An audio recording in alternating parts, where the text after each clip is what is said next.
हमारे जीवन में ध्यान का महत्व अपार है।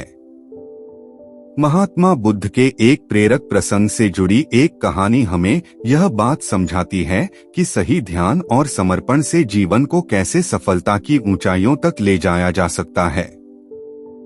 एक बार की बात है, महात्मा बुद्ध अपने शिष्यों के साथ दूसरे नगर में प्रवचन के लिए जा रहे थे।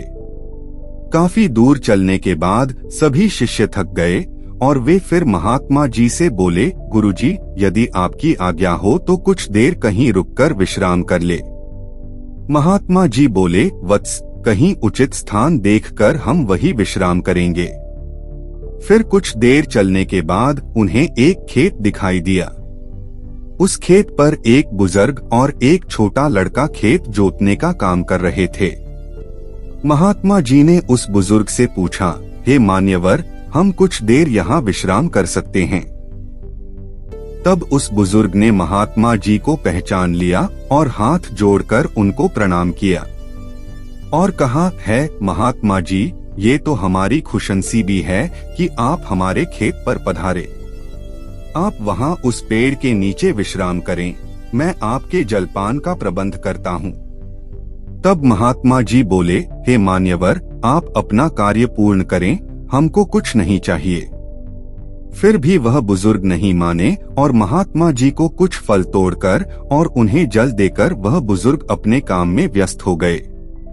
तब सभी शिष्यों और महात्मा जी ने फल और जल ग्रहण किया और सभी वही विश्राम करने लगे। फिर वह बुजुर्ग निरंतर अपना कार्य करते रहे। तभी उस बुजुर्ग के पोता काम करते करते थक गया और मन में सोचने लगा कि अभी तो आधा खेत ही जुता है और आधा खेत अभी बाकी है। अब मैं कुछ देर विश्राम कर लूं, फिर आधा खेत जोतूंगा। ऐसा सोचकर वह एक पेड़ के नीचे जाकर विश्राम करने लगा। पेड़ की ठंडी ठंडी हवा से उस बुजुर्ग के पोते की आंख लग गई, लेकिन वह बुजुर्ग निरंतर अपने कार्य में लगे रहे। फिर जब उस बुजुर्ग का पोता अपनी नींद से जागा, तब तक उस बुजुर्ग ने सारा खेत जोत लिया। वह नजारा महात्मा जी और उनके शिष्यों ने देखा।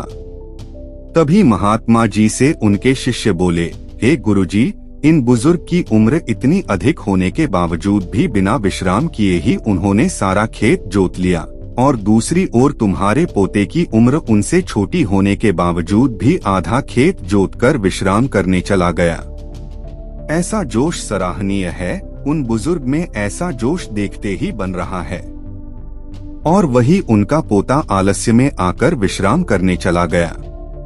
तभी महात्मा जी बोले, हे वत्स, तुम्हारा कहना उचित है, पर ऐसा इसलिए हुआ क्योंकि उस बुजुर्ग का ध्यान केवल खेत जोतने पर था, न कि शरीर की थकावट पर। वही दूसरी ओर उस बालक का ध्यान खेत की जुताई पर न होकर शरीर की थकावट पर था। इससे हमें यह शिक्षा मिलती है कि अपना ध्यान हमेशा लक्ष्य पर केंद्रित रखें और अन्य कहीं नहीं। यह कहकर महात्मा जी और उनके शिष्य उस बुजुर्ग का अभिवादन करके अपने मार्ग पर चल दिए। निष्कर्ष, इस कहानी के माध्यम से हमने देखा कि एक सफल जीवन के लिए ध्यान और समर्पण का महत्व क्या है। यह हमें याद दिलाता है कि अपने लक्ष्य को प्राप्त करने के लिए हमें समय समय पर विश्राम करना जरूरी है, लेकिन इसका मतलब यह नहीं है कि हमें अपने कामों में आलस्य पूर्वक ढलने की इजाजत है। सही ध्यान और समर्पण से हम समस्त चुनौतियों का सामना कर सकते हैं और अपने लक्ष्य की प्राप्ति में सफल हो सकते हैं।